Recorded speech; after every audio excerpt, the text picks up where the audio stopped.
It was an horrific civil war that began just over 40 years ago, lasted 12 years and saw a series of atrocities, human rights violations, even the use of child soldiers, leaving up to 75,000 people dead. It's estimated that around 30,000 children were also sent abroad for adoption, often without even their parents' consent. The war in El Salvador, sparked by deep inequalities in the country, which had long been run by a very small but rich elite. As repression increased with even the use of death squads at the end of 1979, the Revolutionary Government Junta, or JRG, deposed the president and over the coming months and years expanded violence against its own people. The US, fearing another communist revolution like in Nicaragua or Cuba, supported the junta, firstly under Jimmy Carter and then Ronald Reagan. Junta forces carried out a scorched earth policy, trying to eliminate insurgency by eradicating its support base in the countryside. Donde sectores matan y asesinan por el poder. Y hay sectores de extrema izquierda y de extrema derecha. Y también hay gente que está aprovechando la violencia y la muerte simplemente para obtener privilegios personales. Todo esto es una violencia cultural que es lo que se ha generalizado en mi país. Yo diría que casi podríamos compararlo con la ley de revólver de los Estados Unidos, donde el que tenía la pistola la sacaba más rápido y mataba al contrincante, era el que sobrevivía. Across the country, though, resistance grew, many peasants taking up arms, male, female and child fighters, often trained in the jungle or mountains of El Salvador. It wasn't, though, until late 1989 that the FMLN had real success taking control of large areas, even the poorer parts of the capital, San Salvador. Then, in 1991, UN-brokered peace talks resulted in a truce in 1992. But what now of those children sent abroad during the war? Hundreds of families still searching for the truth. Well, Laurence, Cuvillier and Matthieu Comin revisit El Salvador for France 24.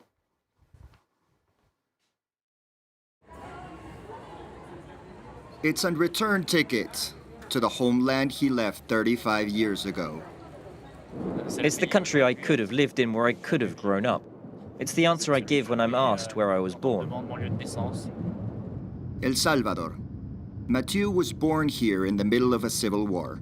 He was sent to France to his adoptive parents when he was only a few weeks old. Hola, buenos días. Now he wants to reconnect with his biological mother. Bienvenido. Thank you. Matthieu started investigating a year and a half ago with the help of ProBúsqueda, an NGO which tries to locate the 3,000 children who went missing during the conflict. His mother has been found thanks to records and a DNA test. She is alive and well. Now they only need to organize a reunion. At some point, she will probably tell you what's happened. That will be an important moment. Okay, I trust you to help me with the translation. Today is about putting words and faces to a past that I've not lived, but that I have been imagining for the past 35 years. Of course, I feel anxious. Eduardo is used to restoring family ties that were severed by the war. The NGO has reunited more than 500 families. In most cases, the parents take the lead. They want to find a son or daughter who disappeared during the Civil War.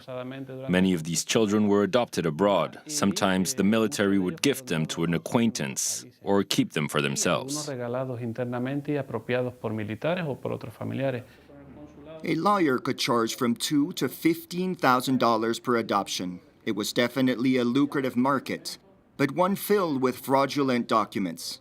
Many children were presented as orphans when they had in fact been snatched from their parents. Matthieu starts by absorbing the country and its culture for a few days. Even during the pandemic, Salvadorans know how to keep their festive spirit alive, a resilience born of surviving war. I see these people and I think, this could have been me too.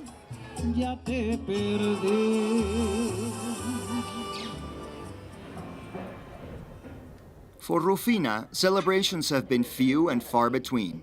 As a young girl, she had to escape a violent mother and then an abusive husband. She worked as a servant in a family who saw her pregnancy as a problem to be fixed. I was 6 or 7 months pregnant when my employer said, "Listen, Eva, you must give this baby up for adoption.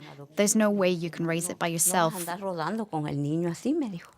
Rufina caved in, having nowhere to go. Soon, she regretted it, but it was too late. Matthieu was not born yet, but his fate was already settled. She said, "Eva, you cannot backtrack. You've made a deal with the lawyers. They might put you in jail." Barely 24 hours after he was born, Matthieu was taken away by a lawyer Rufina never saw again. 35 years. Can you imagine how it feels? I didn't want to die without knowing my child. He was my baby. Even though he was gone, Rufina kept a place in her heart for her son. She named him Jimmy. January is a special month for me. It's the month my 3 sons were born. The first is Giovanni. He was born at 11:45 on January 28th, 1981, at the maternity ward.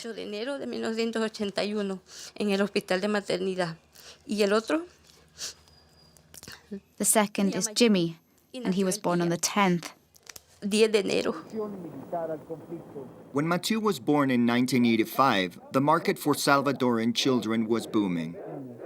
The country had collapsed into chaos. Adoption applications soared as people around the world rushed to help the Salvadoran children. And cases were dealt with quickly and without supervision. A small group of lawyers handled the majority of the paperwork. None of them ever faced any legal consequences despite numerous confirmed cases of document forging. Among them was Alicia Celaya, now a senior lecturer at San Salvador University. She did not respond to our interview requests. Hello. I'm so excited. The day Rufina has been waiting for so long has arrived. The finishing touches are put to her modest but welcoming home. Pamela, the Pro Búsqueda psychologist, helps her keep her expectations realistic. As I said before, it is possible the two of you will stay in touch later on, but there is also a possibility that things won't go beyond this meeting. Yes, of course. I don't expect him to stay. But maybe step by step. It's only for a few days. Rufina has waited for 35 years, and yet the last minutes feel like eternity.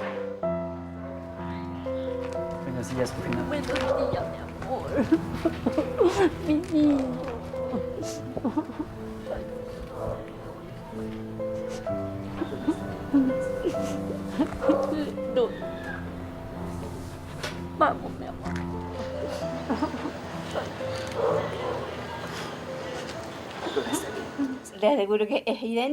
You look so much like my brother. Almost identical. You're so handsome, my boy. Through this reunion, it's a whole family album that finally comes together. Here's my mum. Here's my father. Matthieu meets his half-brother Jesus. After the outpouring of feelings, words and faces relax. It's like something inside me just got freed. Now it's done. I feel in peace. I can die now. I'm so very grateful towards the people who raised him. They've loved him as if he were their own son. Rufina and Matthieu are at peace with their past now. But El Salvador's remote mountains still keep their share of painful secrets. We are working on the case of 2 children. We're wondering whether they were taken away by the military after the soldiers killed their aunt, mother, and grandmother. There are corroborating testimonies saying that during the operation, at least 20 children were taken alive to the barracks. Eduardo has a precious ally on the field. This detector can spot metal objects, but more importantly, cavities, such as skulls. Many terrible things have happened in the Chalatenango region. some are yet to be uncovered. Although the Marxist rebels have committed their share of atrocities, the army is held responsible for up to 85% of the missing and the dead, although officially it only targeted guerrilla camps. Here are more kitchen appliances. These are proof that civilians lived here. We're standing on the ruins of a house where the 2 children were maybe killed, along with 4 adults. There is nothing left of the hamlet. The army has a scorched earth approach. Thanks to considerable identification work, Probúsqueda has managed to map out the ruins of 36 houses. Esperanza had just left when the soldiers arrived that day. I wanted to go back, but someone from the other village said to me, Esperanza, don't go. Walk straight ahead. Do not look back. God willing, they'll be saved. If not, it's God's plan. Since then, she has been looking for her nephews. At the time, one was 3 years old, the other no more than 40 days. I was told my sister died here, but no one has seen the children since.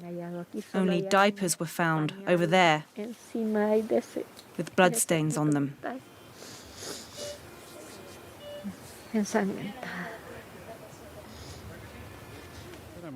Soon enough, the detector shows clear signs. Wait, look here, another skull. There is no doubt left.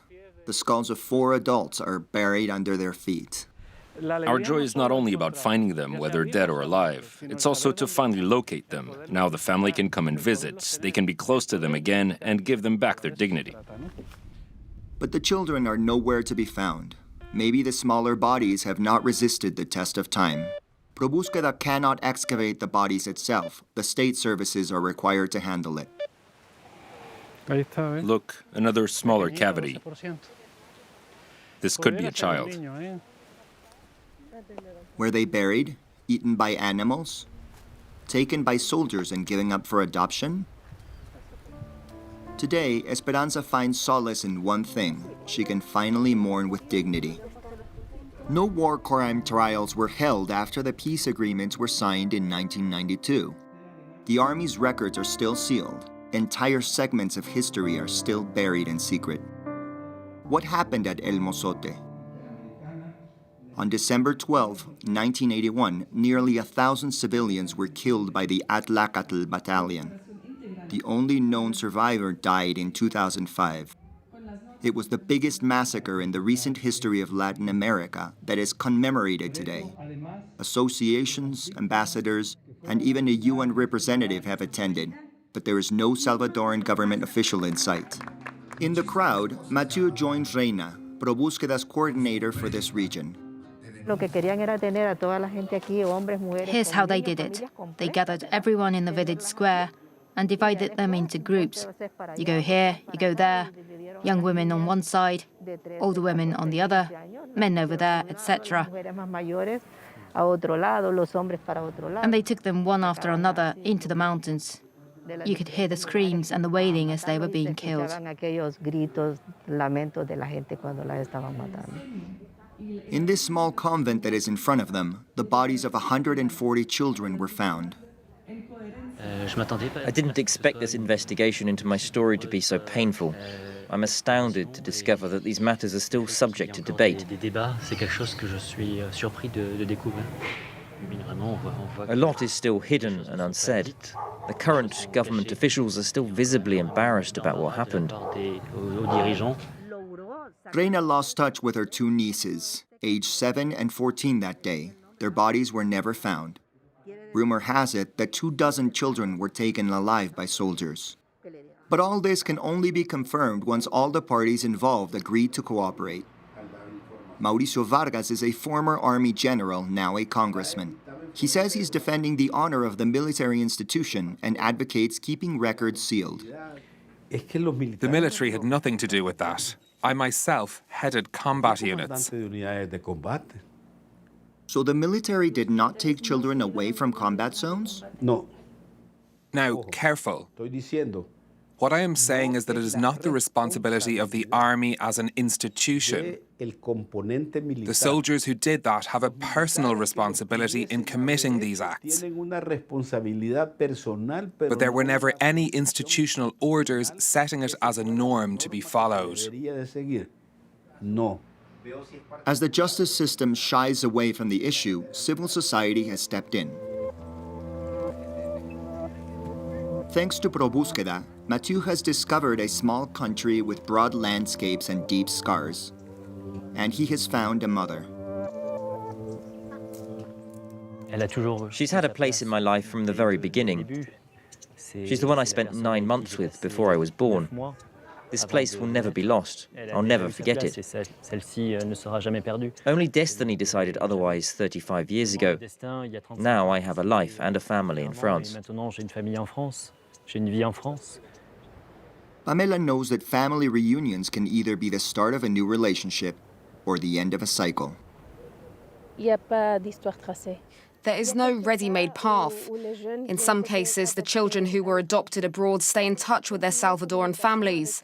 In other cases, they come to El Salvador or get online to be reunited with them. But that is all they're looking for. They have questions and a certain curiosity towards their past, but not necessarily more. Al verde que yo le canto es al color de tus maizales,